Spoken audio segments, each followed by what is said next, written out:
নমস্কাৰ তোমালোকক এডুজনলৈ স্বাগতম জনাইছো। আজি মই ক্লাছ 10ৰ বিজ্ঞানৰ মানুহৰ চকু আৰু বাৰেবৰণীয়া পৃথিৱী নামৰ পাঠটো কুৱেশ্যন আনসাৰসমূহ কৰাবলৈ আৰম্ভ কৰিম। তোমালোকে কিতাপ বহি উলিয়াই লোৱা আৰু মোৰ সমানে সমানে তোমালোকেও লিখি যাবা। আহা আজি ভিডিঅ'টো আৰম্ভ কৰো। পেজ 190ৰ প্ৰথম কুৱেশ্যনটো কি কৈছে? চকুৰ উপযোজন ক্ষমতা কি? এতিয়া চকুৰ উপযোজন ক্ষমতা মানে কি সুধিছে? তোমালোকে হয়তো পাঠটো পঢ়িছা। যদি বুজি পাইছা উপযোজন ক্ষমতা মানে কি আছিলে? আমি যিকোনো বস্তু এটা চাওঁতে চকুৰ এটা ফকাস দৈৰ্ঘ্য থাকে, ঠিক আছে? কিন্তু আমি চোৱা বস্তুটো যদি হলাই দিওঁ, বেলেগ এটা বস্তুলৈ চাওঁ, তেনেহলে ফকাস দৈৰ্ঘ্যটো চকুৰ ফকাস দৈৰ্ঘ্যটো কি হৈ যায়? চেঞ্জ হৈ যায়। আকৌ বেলেগ এটা বস্তুলৈ চালে আকৌ চেঞ্জ হৈ যায়। মানে কি বস্তু সাপেক্ষে আমাৰ চকুৰ ফকাস দৈৰ্ঘ্যটো পৰিৱৰ্তন হৈ থাকে, ঠিক আছে? এই পৰিৱৰ্তনটো অটোমেটিক হৈ থাকে, মানে চকুৰ লেন্সখনে কৰি থাকে। আৰু এই ফকাস দৈৰ্ঘ্যটো পৰিৱৰ্তন কৰি থাকিব পৰা এই সামৰ্থ্যটোকে বা ক্ষমতাটোকে উপযোজন ক্ষমতা বুলি কয়। তেনেহলে প্ৰথম কুৱেশ্যনটোৰ আনসাৰ কি হ'ব? চকুৰ উপযোজন ক্ষমতা মানে কি? চকুৰ লেন্সৰ, তোমালোকেও কিতাপ বহি উলিয়াই লিখি যাবা, ফকাস দৈৰ্ঘ্য পৰিৱৰ্তন কৰিব পৰা সামৰ্থ্যকে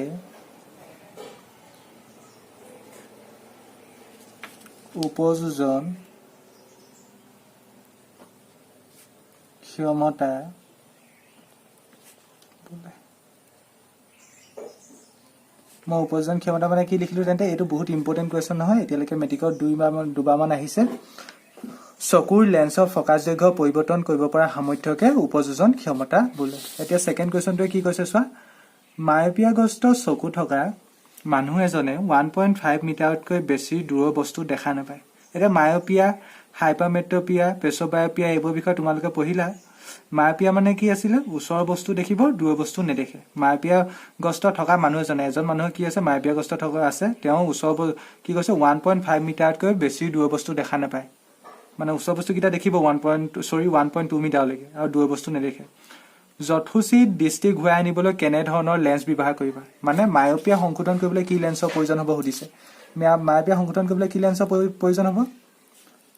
মায়োপিয়া সংশোধন কৰিবলৈ সদায় মনত ৰাখিবা উপযুক্ত ক্ষমতাৰ অৱতল লেন্স মায়োপিয়াৰ কাৰণে, আৰু হাইপাৰমেট্ৰপিয়াৰ কাৰণে হৈছে উপযুক্ত ক্ষমতাৰ উত্তল লেন্স। তেনেহলে ইয়াৰ আনসাৰ কি হ'ব? উপযুক্ত ক্ষমতাৰ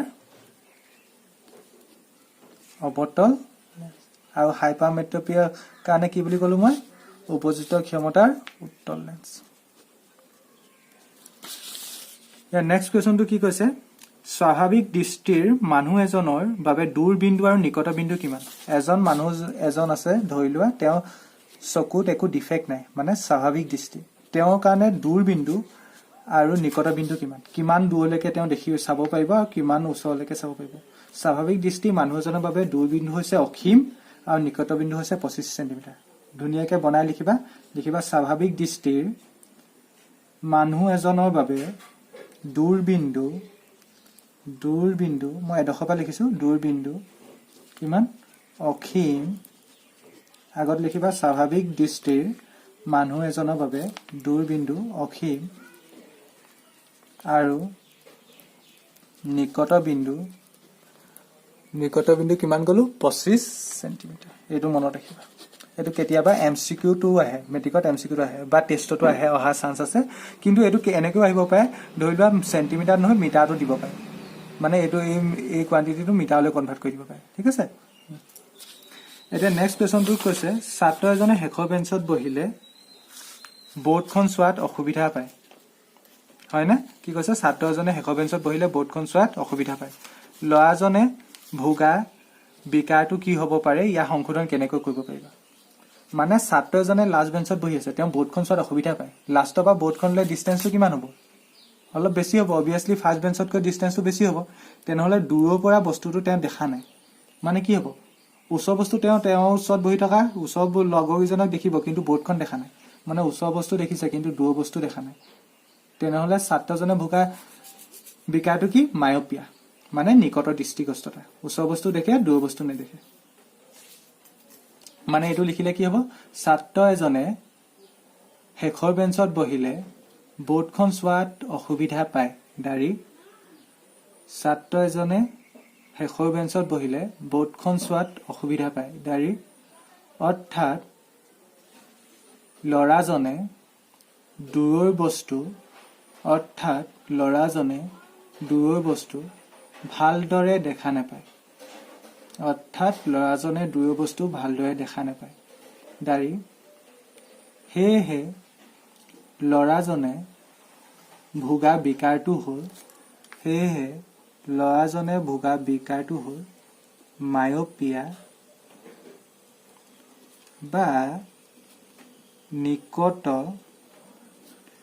দৃষ্টিগ্ৰস্ততা সবে লিখিব পাৰিলানে মই আকৌ এবাৰ ৰিপিট কৰি দিছোঁ ছাত্ৰ এজনে শেষৰ বেঞ্চত বহিলে বোৰ্ডখন চোৱাত অসুবিধা পায় দাৰি অৰ্থাৎ ল'ৰাজনে দূৰৰ বস্তু ভালদৰে দেখা নাপায় দাৰি সেয়েহে ল'ৰাজনে ভোগা বিকাৰটো হ'ল মায়'পিয়া বা নিকট দৃষ্টিগ্ৰস্ততা এতিয়া কোৱেশ্যনটোত আৰু এটা পাৰ্ট দিছিলে ইয়াৰ সংশোধন কেনেকৈ কৰিব পাৰি পেৰাগ্ৰাফ চেঞ্জ কৰি লিখা মায়'পিয়া সংশোধন কেনেকৈ কৰে মায়'পিয়া সংশোধনৰ বাবে অৱতল লেন্স লাগিব আৰু তাৰ ক্ষমতা কিমান হ'ব লাগিব উপযুক্ত লিখা ইয়াৰ সংশোধন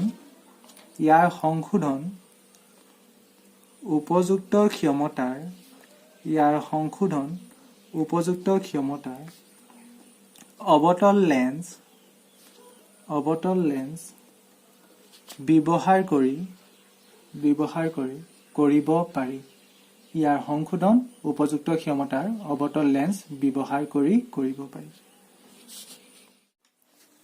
এতিয়া চোৱা অনুশীলনী প্ৰথম কুৱেশ্যনটোৱে কি কৈছে মানুহৰ চকুৰ লেন্সৰ ফকাছ দৈৰ্ঘ্য হাল সলনি কৰি বিভিন্ন দূৰত্বত অৱস্থিত বস্তু ফকাছ কৰিব পাৰে ইয়াৰ কাৰণ হ'ল মই আজি ভিডিঅ'টো প্ৰথমতে কৈছিলোঁ মানুহৰ চকুৱে অট'মেটিক নিজৰ ফকাছ দৈৰ্ঘ্যটো চেঞ্জ কৰিব পাৰে আৰু ইয়াক কি বুলি কয় অপশ্যন 8 কৈছে পেছ'বায়'পিয়া অপশ্যন বি উপযোজন ক্ষমতা অপশ্যন চি নিকট দৃষ্টিগ্ৰস্ততা অপশ্যন ডি দূৰ দৃষ্টিগ্ৰস্ততা ইয়াৰ অপশ্যন কোনটো হ'ব অপশ্যন বি নিকট উপযোজন ক্ষমতা মানুহৰ চকুৱে ফকাছ দৈৰ্ঘ্য পৰিৱৰ্তন কৰিব এই প্ৰপাৰ্টিটো কি বুলি কয় উপযোজন ক্ষমতা ছেকেণ্ড কুৱেশ্যনটো কৈছে মানুহৰ চকুৱে বস্তু এটা প্ৰতিবিম্ব গঠন কৰা স্থান মানুহৰ চকুৰ ভিতৰত প্ৰতিবিম্ব ক'ত গঠন হয় প্ৰতিবিম্ব ৰেটিনাত গঠন হয় ৰেটিনা মানে অসমীয়াত কয় অক্ষিপট অপশ্যন ডি এতিয়া তাৰ পাছত কুৱেশ্যনটো কি কৈছে চোৱা নিয়মীয়া দৃষ্টিৰ সদ্য প্ৰাপ্তবয়স্কৰ বাবে স্পষ্টকৈ দেখা ন্যূনতম দূৰত্ব কিমান মানুহৰ ন্যূনতম দূৰত্ব কিমান নিয়মীয়া দৃষ্টিৰ বাবে 25 চেণ্টিমিটাৰ তেন্তে অপশ্যন কোনটো হ'ব চি হ'ব ঠিক আছে নেক্সট কুৱেশ্যনটো চাইটো কি কৈছে চকুৰ কি অংগৰ ক্ৰিয়াৰ বাবে চকুৰ লেন্সৰ ফকাছ দৈৰ্ঘ্যৰ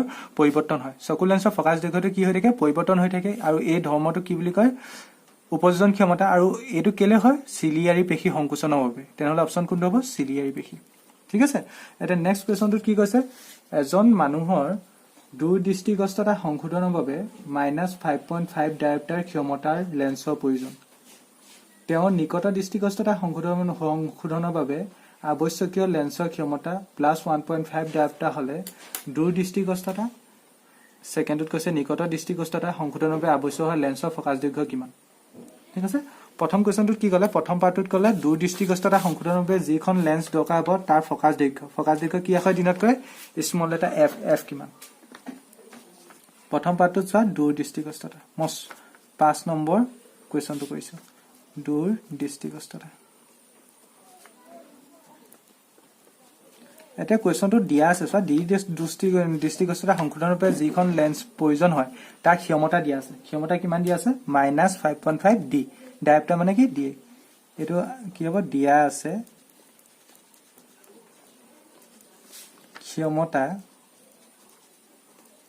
কিমান ক্ষমতা কি এখন দিনত কয় পি -5.5 এইটো হ'লে ক্লিয়াৰ এতিয়া আমাক উলিয়াব লাগে কি আমাক এফটো উলিয়াব লাগে এতেকে ফকাছ দৈৰ্ঘ্য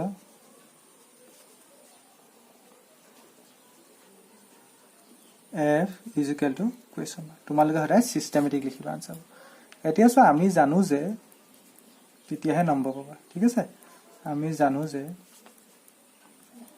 এতিয়া চোৱা তোমালোকে আগৰ পোহৰ লেসনটো পঢ়ি আহিছিলা এটা ফৰ্মুলা পঢ়িছিলা একদম সকলোকৈ লাষ্টৰ ফৰ্মুলাটো p কি আছিল 1/f আমি জানো যে p কি 1/f ইয়াত p ভ্যালু দিয়া আছে উলিয়াবলৈ কাৰ ভ্যালু f ভ্যালু তেনেহলে এটোক মই কেনেকৈ লিখিব পাৰিম p পি বজ্ৰপন কৰিলে কি হ'ব পি পূৰণ এফ ইজিকেল টু 1 এইটো লগত এইটো পূৰণ হৈ যাব ইয়াৰ লগত এক এটা আছে এইটো 1 তেনেহ'লে মোৰ এফ ইজিকেল টু কিমান হ'ব এফ ইজিকেল টু কিমান হ'ব 1 by p f is equal to কিমান হ'ব 1 by p this implies that f is equal to 1 by p value কিমান পি ভেলু মাইনাছ 5.5 এটা হ'লে ক্লিয়াৰ পি ভেলু কিমান পালো মই মাইনাছ 5.5 এতিয়া এইটো যদি ডিভাইড কৰা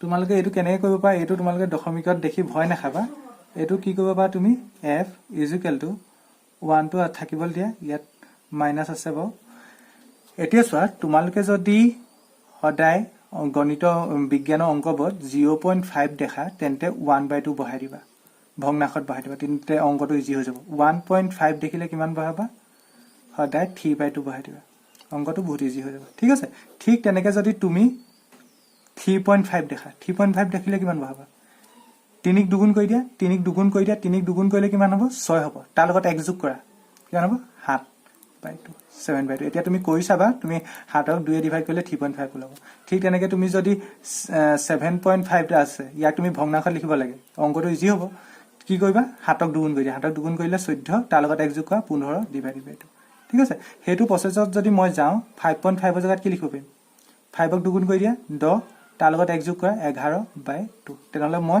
5.5 ৰ জায়গাত কি লিখিম মই এতিয়া 11/2 এনেকৈ লিখা মোৰ কাৰণটো কি অংকটো ইজি হ'ব এটা হলে ক্লিয়াৰ এটা হলে বুজি পালা এতিয়া চোৱা f ইকুৱেল টু আগত মাইনাস চিনডাল আছে ইয়াৰ অৰ্থটো কি ইয়াৰ অৰ্থটো হৈছে ওপৰৰ 1ক কিহে ডিভাইড কৰিছে তলৰ 11/2 এ ডিভাইড কৰিছে ওপৰৰ এই 1 সংখ্যাটোক তলৰ এইটোৱে ডিভাইড কৰিছে 11/2 ক্লিয়াৰ এতিয়া চোৱা -1 টো ঠিকে থাকিব হৰণক যদি হৰণ চিনক যদি মই পূৰণ কৰি দিও তেনেহলে তাৰ পাছৰ বস্তুটো তোমালোকে জানা উল্টি যায় হৰণক মই কি কৰিলো পূৰণ কৰিলো তাৰ পাছৰ বস্তুটো কি হ'ব 2/11 ক্লিয়াৰ তেনেহলে মই কি পালো -1 ৰ লগত 2 পূৰণ কৰিলে 2/11 that is f ৰ ভ্যালু কিমান পালো গৈ মই f ৰ ভ্যালু কিমান পালো -2/11 এককটো কি হ'ব আৰু ডায়াপ্টাৰ থাকিলে এককটো কি হয় মিটাৰ হয় এককটো কি হয় মিটাৰ m হ'ব এইটো তুমি দশমিকটো উলিয়াই চাবা দশমিকত উলিয়ালে কি কৰিব লাগিব 2 ক 11 হৰণ কৰিব লাগিব আগত মাইনাস চিনটো থাকিবই এটো উলিয়াই চাবা উলিয়ালে পাবা তোমালোকে পাবা 0.18 তেনেকৈ 1 মান পাবা চাগে তোমালোকে উলিয়াই চাবা f ৰ মান কিমান পালা তোমালোকে পৰীক্ষাত ইমানটো দেই থৈলে হ'ব f ৰ মান কিমান পালা গৈ -0.181 এটাকে নিৰ্ণয়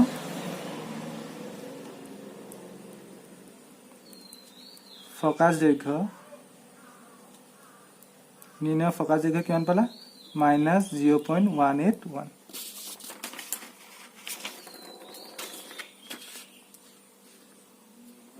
এতিয়া নেক্সট টু চোৱা নিকট দৃষ্টিগ্ৰস্ততাৰ বাবে নিকট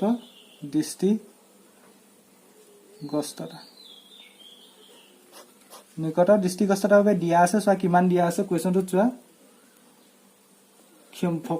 ক্ষমতা কিমান দিয়া আছে ক্ষমতা মানে p দিয়া আছে ইয়াত প্লাসত আছে 1.5 ডায়াপ্টাৰ মানে d ঠিক আছে আমাক উলিয়াব লাগে ক্ষমতা মানে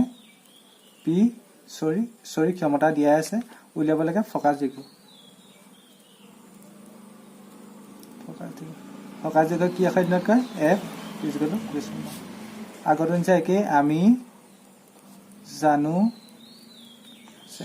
কি জানো p ইকুৱেল টু 1/f আগত নিচাকে লিখিলে কি হ'ব f ইকুৱেল টু কি হ'ব 1/p এটা p ভ্যালু বহাই দিয়া this implies that f equal to 1/p value কিমান হ'ব 1.5 আৰু মই 1.5 ৰ জায়গাত কিমান লিখিব কৈছো অংকটো সহজ হ'বলে একক দুগুণ কৰিলে 2 তাৰ লগত এক যোগ কৰিলে 3/2 এতিয়া মই 1/1 তলত কি লিখিম 3/2 ঠিক আছে এটো উল্টি গলে কি হৈ যাব 2/3 হৈ যাব মই আগত নিচা একে ইয়াৰ অৰ্থটো কি 1 ক হৰণ কৰিছে কি হৰণ কৰিছে 3/2 এখন কৈছে মানে কিমান 1 হৰণক পূৰণ কৰিলো এটো বস্তু উল্টি যাব 2/3 হৈ যাব একৰ লগত 2 পূৰণ কৰিলে 2 আৰু তলত 3 আছে মানে এটো মই ডাইৰেক্ট কৈ দিছো that is আগত নিচা একে ইয়াটো কি হৈ গল f ইকুৱেল টু কিমান পালো 2/3 মিটাৰ এটো যদি তুমি দশমিকত উলিয়াই দিব বিচাৰা উলিয়াই দিব পাৰা f ৰ মান কিমান ল'ব দশমিকত 0.667 মান ল'ব এটাকে নিৰ্ণয় ফকাস দৈৰ্ঘ্য